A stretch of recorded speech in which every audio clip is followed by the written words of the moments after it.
It's time to ditch the excuses. Get up, get out, and shut the f*** up. This is the Adjusting to Six Figures podcast.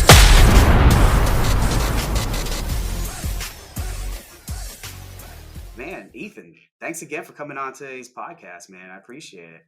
Oh, thanks for having me, Jeremy. It's good to be here.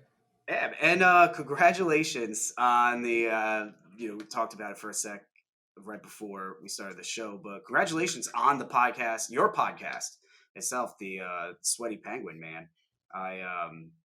You're almost up to 100 episodes at this point, right? Yeah, we're getting close. Thanks so much for that. We're been going since right at the beginning of quarantine, April 2020, doing episodes every week. So a lot of hard work goes into that, but really proud of where we are. Did you start the podcast because of quarantine? You could say that. I was I have had a little free time for perhaps the first time in several years, and thought, all right, what do I want to be doing? And we can get into the whole story, but this project came together from there, and so glad my quarantine hobby turned into something real. Yeah, seriously. You remember right when it happened, what is it, like March of, was it 2020, right? March of 2020. We're like right when everything was new and everything shut down. Yeah, when quarantine was at its highest, we couldn't do anything but stay inside. That was crazy. And everybody took up new hobbies, but and it's nice to see when somebody's hobby actually sticks and turns into something.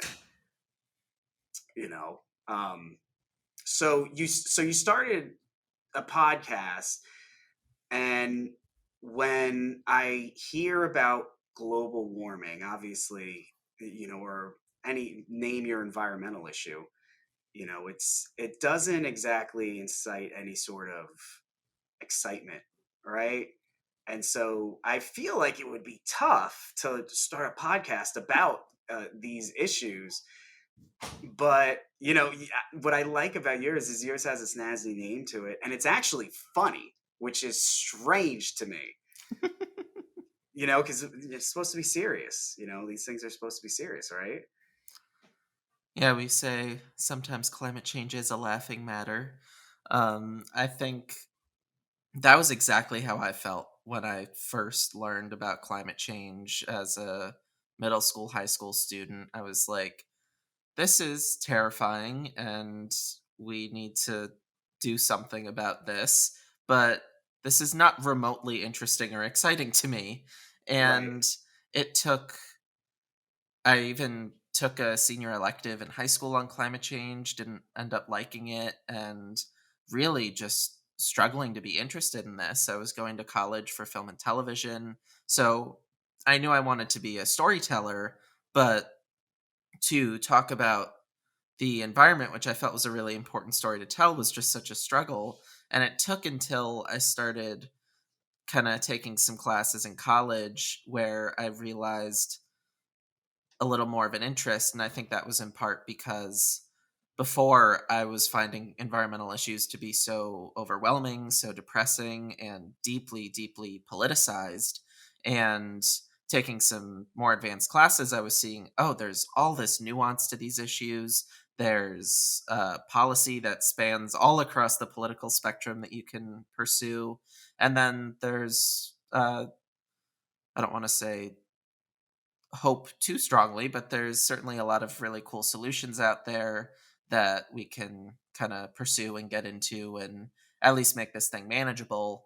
That ultimately propelled what's my current communication style today, where I try to make the issues less overwhelming and less politicized, and use my comedy writing background to add some humor to it. So you do have a comedy writing background. Okay. Yeah, not a super resume boosting thing, but I ran both my high school and college satire publications. So I'd been writing satire for about 6 years, and both of those were amazing opportunities. In both cases, somehow I got handed the publication as every other writer was graduating or leaving. And I had to basically start from scratch. And In high school, in my year running it, we got up to like 15 people when I left. In college, I had it for 2 years, and we got up to a 90-person staff doing daily content. So those were just amazing opportunities to not just learn comedy, but also learn how to lead and manage a team. And all of that has certainly paid off in doing this podcast. Yeah, storytelling and comedy. I mean, when you mix those two things together, if you can tell a funny story, that's what creates engagement, right? And you take a topic like global warming, or like I said, or any sort of environmental disaster, it's hard to capture the attention of people that aren't already passionate about that, right? Because there's so many other things for us to get consumed on. Trying to figure out like global warming, and even though people may know that that's an issue, it's not interesting enough to grasp their attention. But when you wrap anything in comedy and storytelling, that's what really captures. That's how you capture somebody's attention span, and you're definitely doing that. I didn't realize that you do have a background in comedy. Now it completely makes sense to me, because some of those things, I listen to your podcast and I think, man, he prepared this. He can't be speaking off the cuff right now, because that would be impressive. It And a would lot be easier impressive, if I could. I'd have to write a 6-page thing every week. Yeah. This episode of the Adjusting to Six Figures podcast has been brought to you by Adjuster University.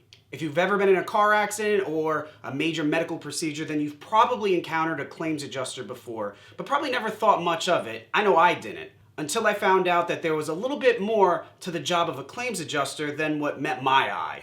Now, while there's claims adjusters that are salaried by the insurance carriers, those insurance carriers are also supported by a team of freelancers. These freelancers act as independent contractors that help the insurance carrier facilitate their claims to keep their customers happy.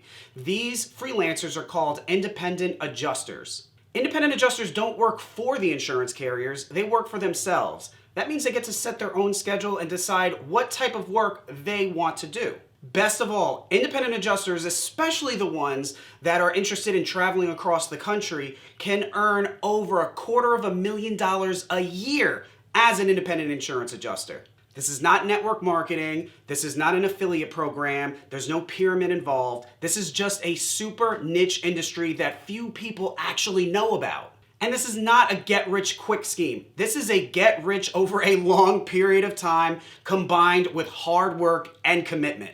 If you're looking for some easy way to make 6 figures a year or even over $250,000 a year without having to do much work or put in much effort, then this definitely isn't for you. But if you feel like you're a hard worker and you can get started running your own small business as an independent insurance adjuster, then this is the program for you. If this sounds like something that you're ready to commit to or even just learn a little bit more about, then head over to adjuster-university.com/get started to sign up to our next introductory class. Once again, that is adjuster-university.com/get started and sign up to a free introductory class so that you can learn more about this niche industry called independent insurance adjusting. So let me ask you this. My background, I do have an insurance claims background, and we just had recently, so a lot of the money that people like me make. So I'm a freelance insurance adjuster, right? And I do property insurance. So a big driver in what I do for money is weather events, right? Hurricanes, tornadoes, wildfires, all these sorts of, natural weather events. And for years, obviously, people that do what I do have spoken about, more and more claims are going to be coming in over the years progress because of, climate change, whether man-made or not. And in my industry, there is absolutely no shortage of more, I guess you'd say, right side leaning conservatives So there's a big debate within within this little industry of, whether how global warming came about, whether or not it was because of us or just a natural weather event. And as we're recording right now, we just had in December the tornadoes throughout Kentucky, and not only that, I haven't followed it too much, but there was wildfires in Colorado. Oh Did you hear God. about that? Yeah. Record-setting wildfires in Colorado in Right. December. It I was think I December, read that right? snow helped put them out. Didn't That's think I'd good. ever hear that. At least we have somebody helping us. But yeah, man, so the tornadoes thing is particularly interesting to me because it happened in Kentucky. That's not a global warming issue, is it? That's a good question, and the answer is we don't know. Scientists have not determined a link between tornadoes and climate change. They also haven't not determined one. It's just something we haven't quite figured out yet. So, obviously, a tornado of that magnitude in December is not normal, and that's certainly a big part of why it became the national news story it was. Obviously, it Right. also just caused so much horrific destruction, which I think is the most important thing here. But in terms of climate, like we can see ways in which tornadoes are changing. They're changing seasons a little bit, obviously. They're shifting a little bit more into this like Kentucky, Mississippi area and a little away from the Kansas, Nebraska, Oklahoma, Texas that we often think of. Is Right. that climate change? We don't know. We can hypothesize, but we don't have that for sure. So I was actually pushing back a bit on kind of a lot of the environmental world when the tornado happened because I wanted to be very clear about the facts that we just don't know if climate change contributed to this. And obviously, it's something we need to research. And I would not be surprised either way. But tornadoes are not increasing in frequency or severity in the way that some other natural disasters are. And Right. I think the facts of climate change are enough to be concerned about that we don't need to embellish by turning everything into climate if it's not. But certainly, hurricanes, wildfires, plenty of natural disasters are very, very clearly and easily attributable to climate change. I think it's crazy. I mean, I don't have. I'm very ignorant to actual how weather works, right? But it's my understanding that we're still, although this is an obvious concern, climate change is an obvious concern. I feel like we are still working towards the worst of it. We're not obviously in the worst of it, but despite where we are, maybe earlier on the dial of climate change, there is still such a large uptick of wildfires in particular. And so the only thing I think of is, I mean, if we are this early on in climate change, how much worse is it actually going to get? I mean, have you? I've seen different scales on what um, the rise of the oceans will do, even just a little bit, a very modest rise in sea level. But even wildfires, I mean, have you ever done any research on that or heard anything what it could possibly look like? It can get a lot worse, and you're right. That's the concern of climate change. I think a lot of people in their heads just kind of hear 1.5 degrees warming or 2 degrees warming and think, oh, it's going to be What's the 77 big instead deal? of 75. Right. Really, it's these disasters getting a lot worse. And we're already seeing examples of it. Obviously, this Colorado wildfire is horrifying.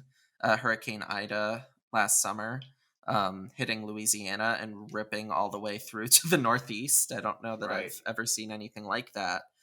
And what I think concerns me a lot is something called correlated extreme weather events, which are basically when you have two of these things that happen either at the same time or back to back or simultaneously all over the country.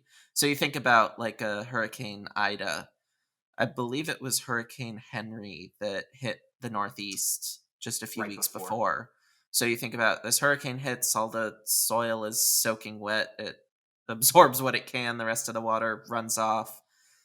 It's still soaking wet when Ida hits. Hmm. Also, they still hadn't finished cleaning up the damage. So now this new hurricane comes in, and there's nowhere for this water to go. And it can cause a lot more damage that way. It can lead to very bad soil erosion. And certainly for cleanup crews, I can't even imagine what that's like. I'm sure on your end in the insurance world, that's also just a huge concern. So Yeah. when you see that kind of thing happening, if you think about like if drought were to happen just in multiple areas in the country, and you can think about how that would affect our food supply, um, all different combinations there. I think we've also seen in the winter sometimes we'll have like a cold wave followed by a heat wave within like two Yeah. days, and pipes start bursting. And so this is where climate change can go, because these things will get a lot more frequent, but also when they're happening like on top of each other, the sum of the two parts can be a lot worse than just the individual event. And I don't like to be overwhelming about this kind of thing. I feel like that's where we just Yeah. ended up, but certainly it's concerning. It's good to understand and figure out how to adapt to, and we can do that. There are strategies to do that, but um first step is just acknowledging that this is where we're at, this is where we're going. Yeah. I Ida was particularly a trip, man, because I, doing what I've gone out to different catastrophe areas. Most recently, I think one of the worst was Hurricane Michael in Mhm. Panama City, Florida. Mexico Beach, that area hit the eye of the hurricane, and it's Category 5. Just whatever's there is gone.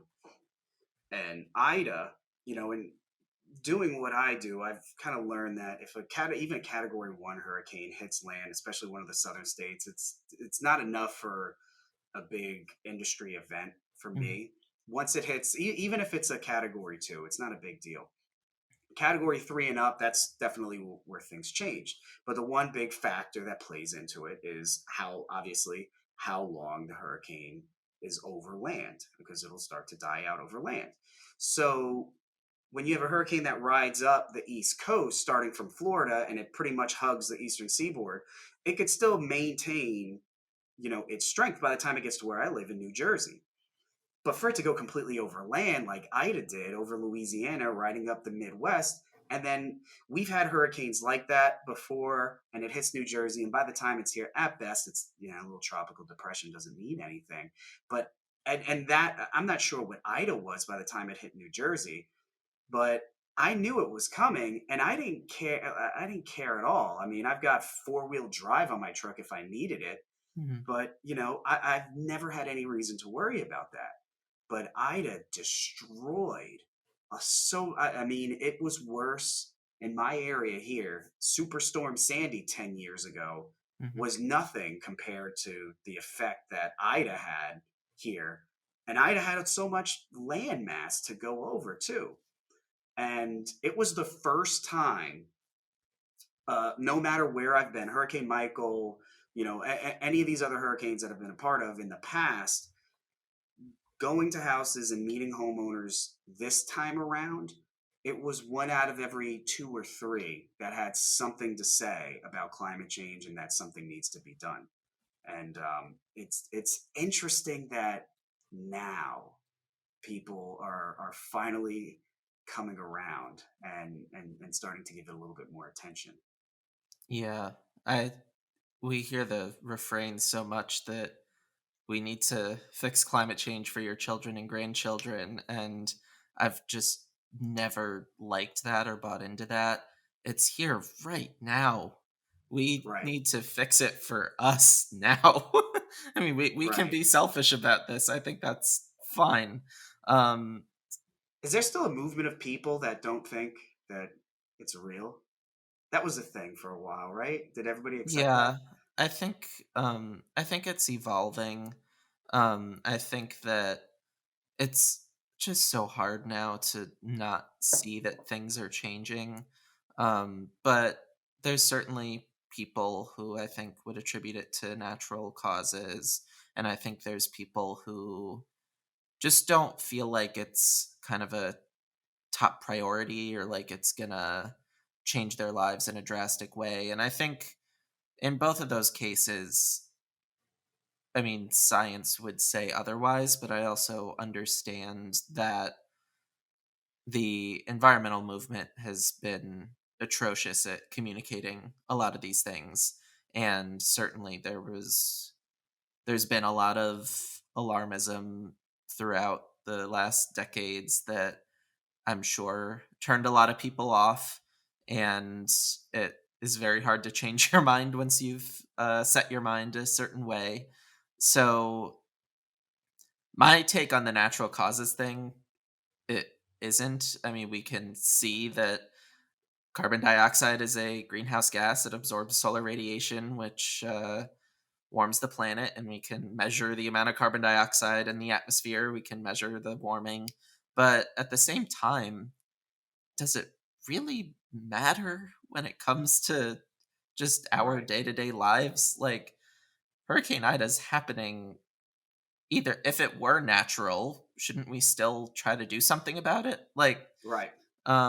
so I think that can I think either type of I don't even want to call it denialism, but maybe cynicism, skepticism. Pacifism. Yeah. Yeah. I think that it's largely just kind of how I felt, where I was just overwhelmed by how politicized the issue was and how scary it seemed, and I didn't want to engage with it anymore. And I think a Right. lot of people are in that same boat, and especially when um, very often it's like climate change is happening and there's one solution and it's this big government overhaul. Like, it doesn't have to be that approach. You could take that approach or you can take a different approach. And I really want to be able to foster those discussions because I think everyone does have a right to have their perspective as part of the conversation. And there are many different possible solutions. Um, so hopefully by kind of presenting a variety of those as we do on the Sweaty Penguin, people can feel a little more comfortable acknowledging what the problems are when they see there's a solution that might better fit their interest. They won't feel like the cure is worse than the disease or whatever the term Right. is. Some people just don't want the bad news. Rather just turn their head to, in the face of a pending disaster.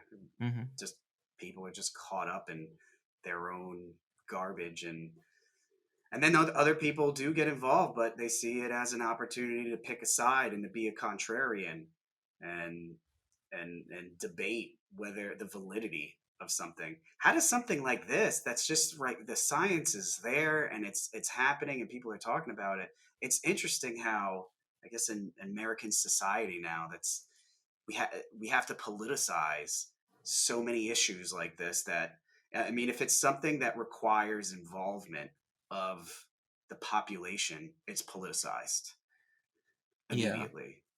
It's the divide between the conservatives and the liberals, right? um it's mind blowing. Have you seen that? What's that? There's a new movie that everybody's talking about now. Don't Look Up. Have you seen that No, movie, I Don't Look Up? haven't watched it yet. I've been seeing Man, stuff on Twitter about it. I should probably get on that. it's pretty interesting because I recommend checking it out. And it was a little confusing to me until I figured out what it was indirectly about. And I think it's about a lot of things, but climate change. It's when you watch it, really, it's about an asteroid. Spoiler alert, it's about an Mhm. asteroid that's coming to hit the planet, right? So the science is there, right? We have the science that this asteroid's coming in and it's going to hit the planet, and the scientists know this is a disaster if we don't do something about it. And they try to tell, the government, the US government, about it. And the government's kind of busy with their own things. They got a scandal going on and it's just not enough. And then they don't care. Then they tell the media. The media is like so on it. Like, it's interesting, but there's other things that we should, learn about. And the whole thing is about just how kind of careless the media really is about these big issues that affect all, not just all of us here in the US, but everybody around the world, and how politicized all of these things get. And there's a movement of people in the movie not, telling you don't look up, look Mhm. ahead. And it's the same thing with this, isn't it? There's people that just are downplaying, throwing complete disregard for the actual science, and in place putting their own science, just like you said, because they already have an opinion, and that opinion is fixed, that this isn't something that we need to spend our tax money on, right? Mhm. That's interesting. I think, as you know, humans are very bad at critical thinking. It's not, we did not evolve to do this. We evolved to run away from lions. And Right, exactly. yeah, it makes sense that we struggle to wrap our heads around climate change, especially something of that magnitude. The scientific method would tell us to ask a question, uh, figure out a way to test it, gather data, analyze that data, have our peers do the same thing that we did, and come to a conclusion. And that's really kind of the basis of critical thought. And so scientists do that for climate. And I think this goes both ways. I mean, this tornado thing, that like there have been times where I see people in the environmental world make claims that also are not true in the opposite direction. Um, and I think that can be damaging too, to stir false alarm when there's actual major climate Right. issues to talk about.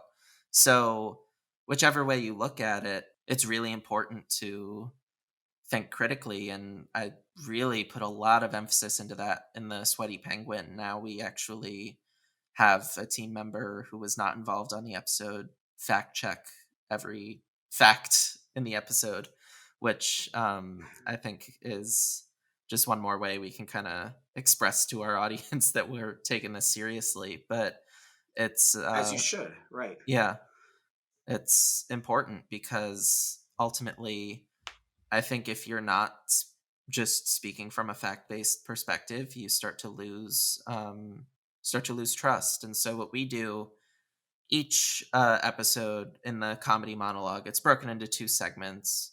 Not really outwardly, but we have a problem and then a solution segment.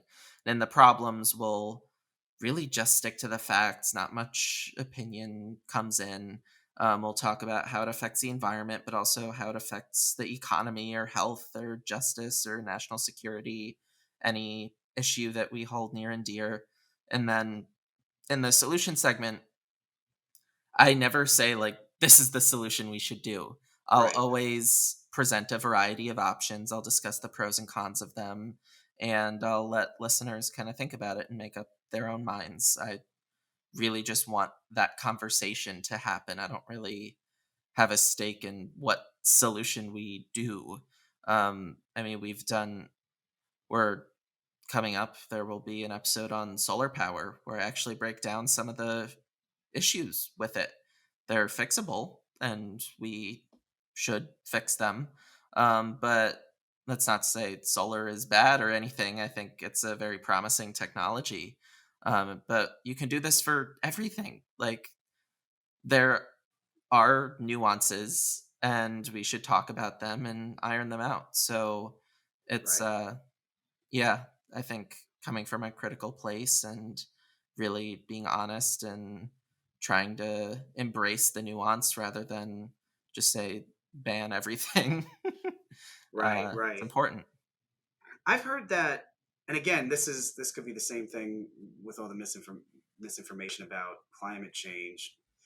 I've heard that in order, I heard that you need a insane amount of solar panels to really charge, say a city of moderate size, just as one of the counters to solar being an effective means of energy and to move us off of fossil fuels and whatnot. I mean, is that one of the nuances that you're talking about, Depends on the or city. I or know what researchers have is? studied this, and like Tucson, Arizona, you actually could power the city just on the roofs of the buildings there because there's so much sun. Whereas like a Boston, good luck with that. Right, I right. think first off, just stepping back a little more broadly, the idea that there is an answer to the energy transition of like this is the technology, it's going to be a portfolio. I mean, it is a portfolio right now Right. where we've got a mix of natural gas and coal and nuclear and some renewables in there. But in the future, it's got to be something like that. I don't see a scenario where one technology is the answer. In terms of solar, You had a guest on?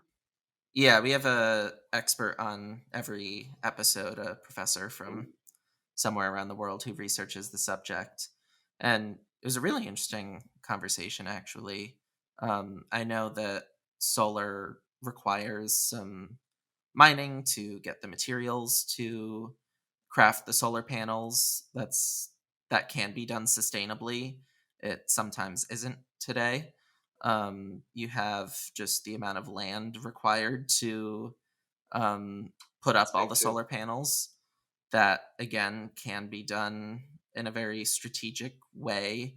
For example, in the United States, I believe we use 41% of our land for feeding and grazing cattle. So you think about, Wow, is that really? yeah, um, I had to drive cross country when I was moving to California last summer, and I got to see a little bit of that for myself. It's kind of mind boggling. 41% heartland. Yeah, Yeah. absolutely. Yeah. So you think about if you put solar panels on a cattle farm, the cows, they like it. They'll go check it out. And so you can think about kind of strategic things like that, that also, depending on how it's organized, can provide some more revenue for farmers. So there's issues like this. Also, storage is an important thing. You need to be able to not just transport solar energy, but actually store it in batteries. And we are moving toward that kind of technology. But it's not, I mean, the whole like the sun isn't always shining, so solar won't work. It's not That's necessarily where the the case, but you batteries. do need to have that storage capacity. So, yeah, lots of stuff like that. I think we got into more, and I can't remember off the top of my head, but um, issues that are completely solvable, but that doesn't mean we should ignore them. Like, we have to actually solve them. build build the science and get the science and educate everyone. And Yeah. it's, I remember seeing a video of of somebody protesting against solar. I think they were installing a what's it called, a solar farm. Hmm. They were going to build a solar farm, and she was protesting because the solar farm was going to burn out the sun. And it was Wow. just the most, and there were people behind her. There were people behind her giving the thumbs up, and I guess they had some science, I'm assuming, that would support that. But it's I so have important not for, heard any science that supports that. The sun is yeah. doing fine. That's again, that's why I'm happy about your podcast and putting it out there in a way that's more palatable for people. Yeah, I mean, obviously, I think the humor helps, but also just trying to be so honest. Like, I don't have a stake in this beyond wanting a somewhat normal life in my future. Right. And I just want to be sure we're all on the same page about what the facts are. And hopefully we can move the conversation away from, like, what is the problem and is this really our priority, and over to how do we fix this, and let's debate uh, regulations versus market incentives, and like have Right. those conversations. I think that's a lot more fun and constructive. Right. Let me ask you. So you know a thing. So what about the is the Earth really flat? No, right? Or yes? No, I did in high school. I took a actually did a bunch of astronomy classes. I was fortunate to be at a high school that had a 16-inch research telescope, so we were able to Oh, do really? some cool stuff. We measured the um, light curve and rotation period of a asteroid in the belt between Mars and Jupiter, and were published. So that was You a did that in high school. yeah, that was a really really cool Heck yeah. opportunity. And so in that class we had to put together like posters with our research that we did, and with my friend we got our professor to let us put together a very badly drawn in crayon poster about acting like our project was that the earth was flat, and we put together like all the different theories on the internet. Way before it was trendy to say the Earth was flat. Somewhat. I mean, it was what, 5 6 years ago, so certainly out there. Yeah. But some very bizarre takes. But I've been in all the flat earth Facebook groups, just kind of observing, and I do this with a lot of, I mean, I try to like read comment threads and stuff from both far left liberals and far right conservatives, and I think it's been a big part of why I feel confident communicating these issues to such a broad political audience. I When I would just write stuff before I started the podcast, I would always send it to a liberal friend and conservative friend and see if they both liked it, and that was kind of my measure of doing a good job. Um, Yeah. but it's interesting looking in those groups because I know a lot of people think they're all trolling, and they could be. If they are, they're very dedicated to it and Yeah. earnest in doing Professional. it. Yeah. But um, you see, they're attempting critical thought and just coming up short. But um, I think, like, I can see kind of just the way that science communication has faltered, the way we haven't been able to educate critical thinking into our school curricula. I don't know. It's a little beyond my expertise right now, but um, I find it very interesting to kind of see how people approach those conversations, and um, seeing how someone would come to believe the earth is flat. I can certainly see how they might come to believe climate change is natural causes or something. It's not the Right. easiest science to wrap your head around right away. They're yeah. The, they're crazy to me. I can't. I've heard the arguments too on it, and I won't lie. I can't tell you Yeah. exactly what I heard, but I can tell you that I have heard a few things that did make me go, huh, Yeah. maybe I need to look into that a bit more. But no, yeah, they're crazy. They're Yeah. crazy. I I mean, could, they sound ridiculous to us, but it's, I mean, you can understand if, like, how many people are really earnestly sitting down with a flat earther to listen and say, I understand your perspective. Let me, like, right, the part of what I think is challenging is we kind of just try to like own each other on the internet, and we're not actually sitting and having a constructive conversation. And I've I always think back to in college. It was in the middle of the, I think it was January 2019 when there was a ridiculous cold wave in the East Coast, and I had went to the Yes.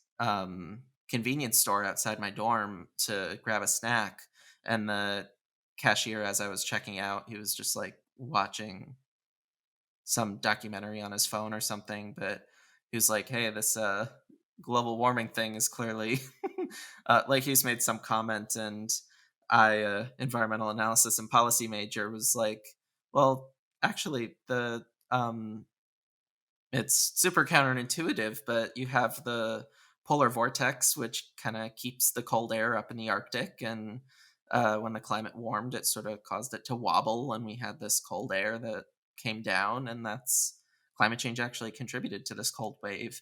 And he was like, "Oh, so you don't think the government controls the weather?" And I was like, "Well, the government can Influence the web. Yeah, well, yeah, to a, we can create policy to try to improve on climate change by reducing fossil fuel emissions or by preserving forests or that kind of thing, but they can't control day to day weather." And he's like, "Oh, that's really interesting." And we had this whole conversation, and he remained totally open minded, and I felt like he kind of learned something, but just the fact that I so earnestly like listened to him and answered his questions, I think made a big difference. And I think so often we just assume like this person is set in their mindset and we're gonna own them, when really it may be that they just didn't have the best science teacher in middle school or right, whatever, you know. right. Here's a random thought. Didn't Was it Trump that said that might start blowing up hurricanes? Do you Oh, is it remember something that? about Shooting that? missiles That into rings a bell. hurricanes? Yeah. Have you heard anything about that? Is that a legitimate thing? Could we actually do that, do you think? Could we throw a missile in a hurricane and break it up? I haven't researched it. My gut instinct says no, just because, first off, you think about the environmental damage that setting off something like that would cause.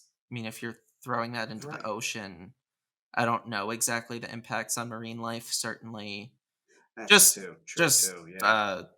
like right off the top, the noise pollution from that would be horrific. Yeah. I mean, even you talk about like right now, there's a whole um, controversy where Shell, the oil company, wants to do this underwater, I think, oil or gas exploration project where they have to be kind of setting off little explosions on the ocean floor to see what they find.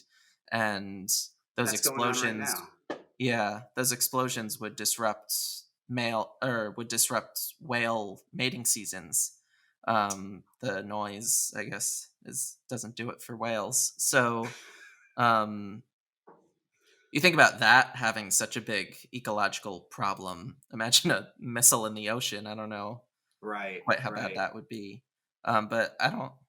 I mean, I don't know if it would divert a hurricane or stop a hurricane, but certainly, I mean, I'm sure you know these storms are very happy to change direction on their own at any minute. So Yeah. who knows how much we Or could really affect that.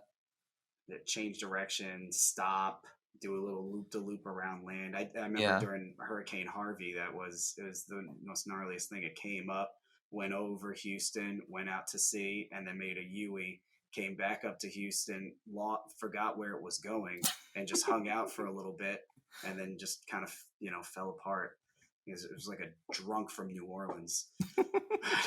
So what caused you to go in this direction? Did you go to you mentioned you went to college. Did you go to college for something related to environmentalism, or what brought you to the Yeah. point of doing the podcast? When I went to Boston University, I was going as a film and television major. And then, like I was saying before, I eventually sort of forced myself to take some environmental classes and get interested, and ultimately did a dual degree with film and TV and environmental analysis and policy, and a minor in innovation and entrepreneurship, because why not? Um, The podcast, I think, obviously, that education sort of all combined itself to create this. I obviously use my environmental experience, but the film and television, I did a lot of writing classes, and I think it just helped me become a better storyteller. And obviously, I can also just communicate the language of editing and digital marketing and that sort of thing, even if I'm not a podcast whiz myself. I was able to bring in a friend who is, and he does the editing and has certainly taught me a lot.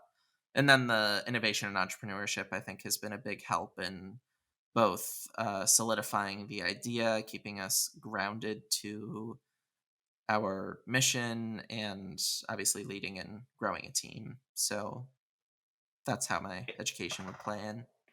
It's real great. I mean, the writing behind your podcast, that's what I think is the best part, because they're well structured. I mean, we've been sitting on this podcast for like 45 minutes now, and I've stumbled over my words a million times. But, Oh, I do and that too. I just have I've someone who edits it out. I've got no fact checker, so I just make sure I try not to cite any facts whatsoever, because I'm gonna be wrong about all of them. But man, it was great having you on the podcast. Let me ask you this though. Let me ask you this. I mean, there's so much going on right now in terms of climate change. Is there anything that the normal person can, just an average person, can do to feel like they actually are contributing towards the reduction of climate change? Because it's happening whether we like it or not, right? Yes, that is true. It's happening right now, and it will continue to happen even if we reduce our emissions completely. And that doesn't mean we shouldn't, but we want to prevent it from getting a lot worse, obviously. In Right. terms of individual action, there's a lot of debate about this in the environmental world about whether individual action is kind of worth it. A lot of people firmly believe that every individual should do whatever they can. A lot of people believe advocating it is just letting big polluters and governments off the hook. Right. I think there's somewhere in between there. I think individual action at its best is action that affects community level engagement. So, my advice, I guess, would be one, to do what you can that seems easy enough and reasonable. We actually do a lot of good environmental stuff on our own.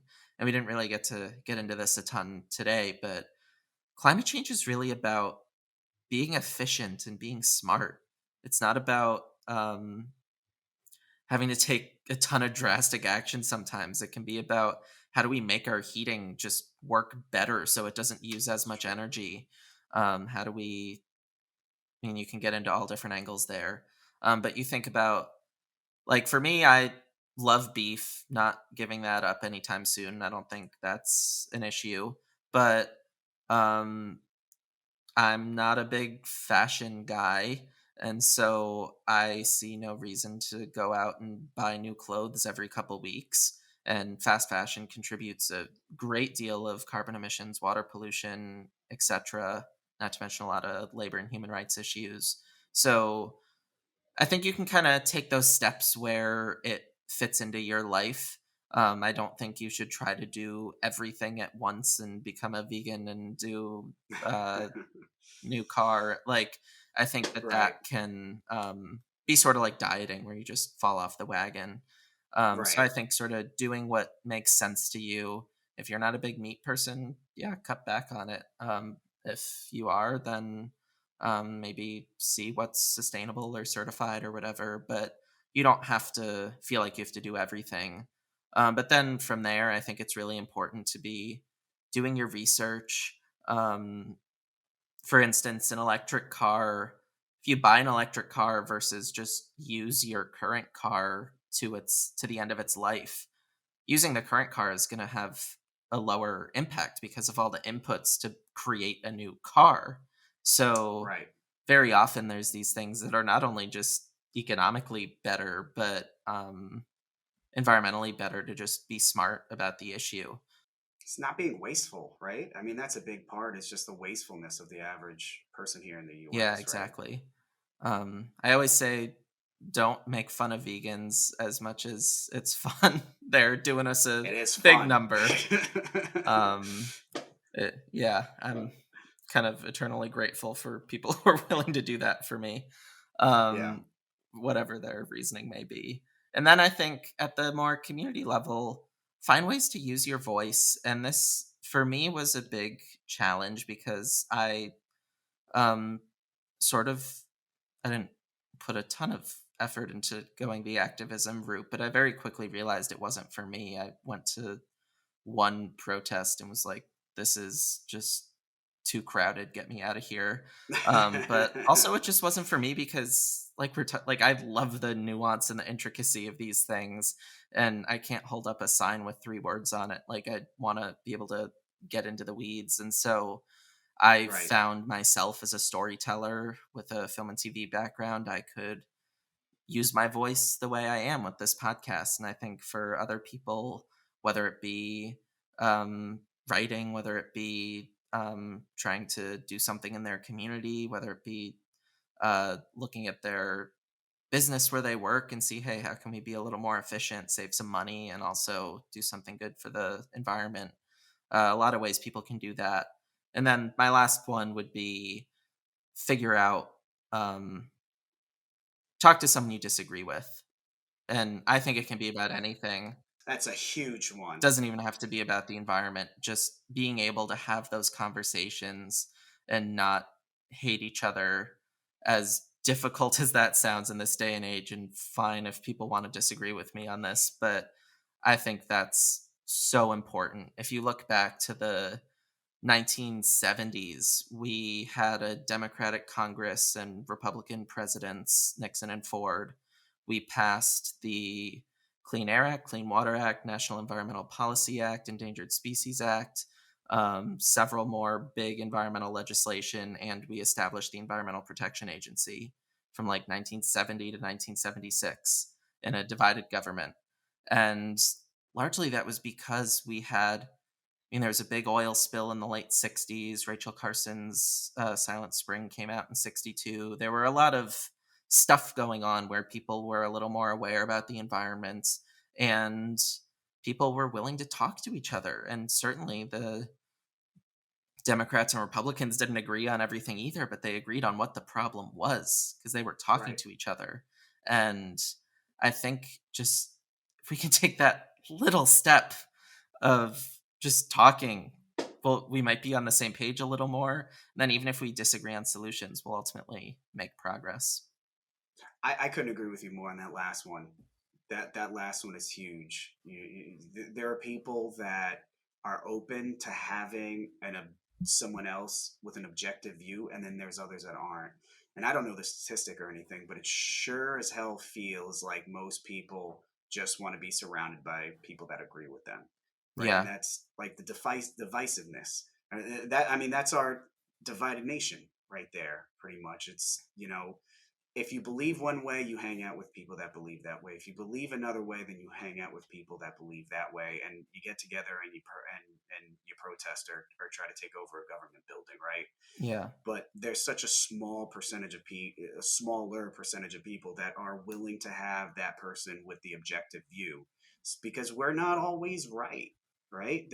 Our opinions may not be what we actually believe, and it's just what we maybe have been conditioned to believe, or what the circumstances and situations that we've been in our entire life have led us to believe, but it might not be the right belief. Mhm. And until you have that objective view, until you hear the other side and gain perspective from somebody else who obviously lived a different life than you and has been exposed to different things, you'll only be open to what you've discovered on your own. But be open to what other people have discovered too, and that's how you're going to learn.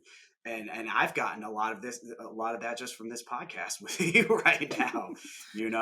Yeah, I mean, I have always made an effort to have liberal friends and conservative friends, and I Right. d- not like we're talking politics all the time. Usually we're not, but when we are, I've really just tried to listen and learn where they're coming from.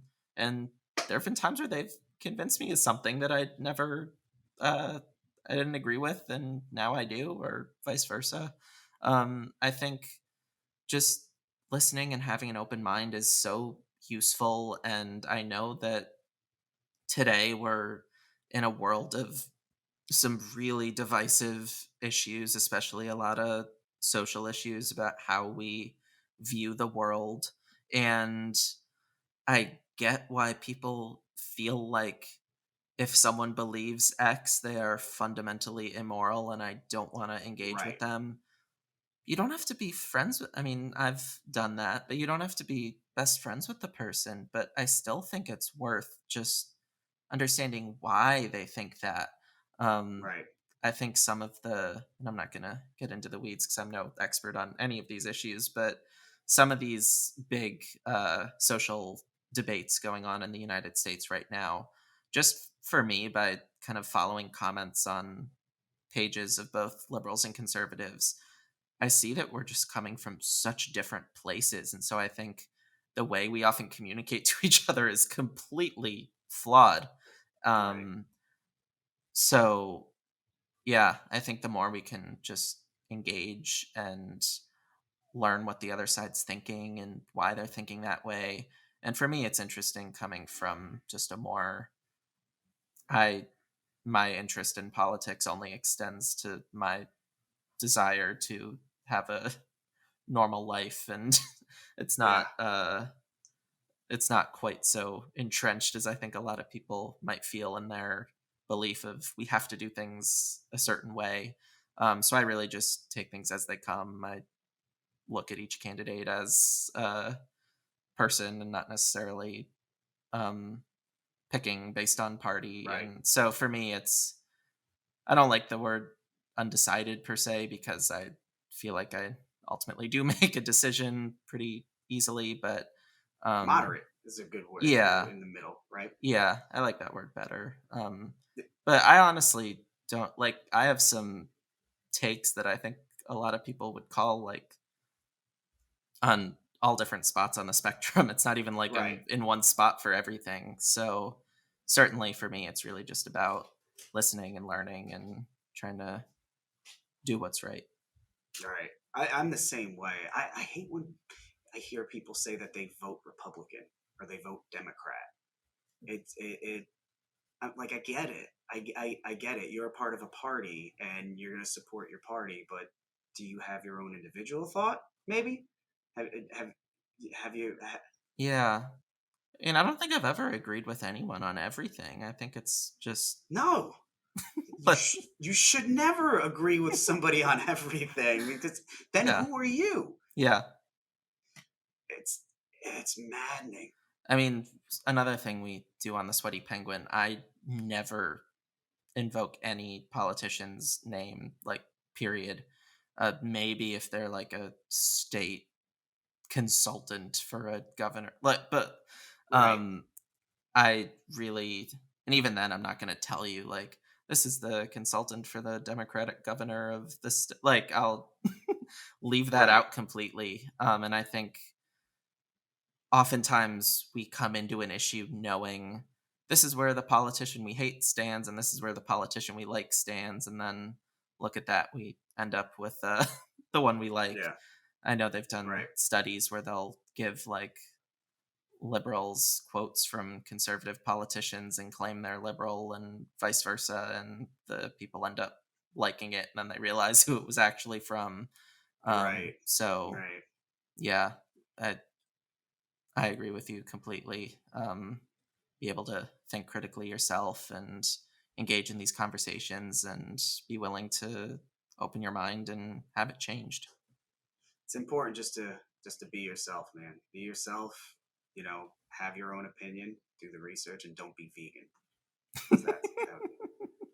Where could everybody find your stuff, Ethan? It was great having you. If anybody's listening and they want to hear the podcast, which I totally recommend listening to, I don't care what you think it sounds like, if it's about climate change and surrounding environmental issues, it's hilarious.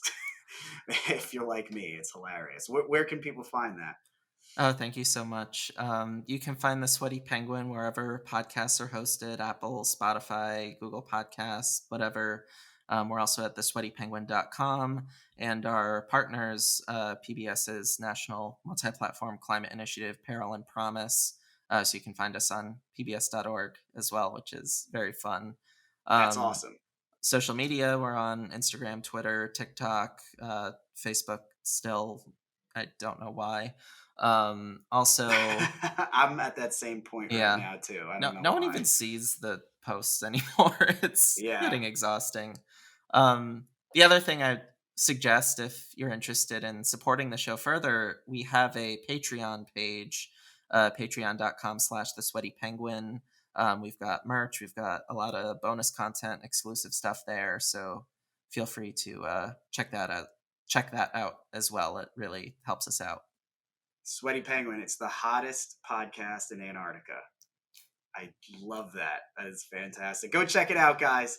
The Sweaty Penguin podcast, hottest podcast in Antarctica. Ethan Brown, great to have you, man. Oh, thanks for having me.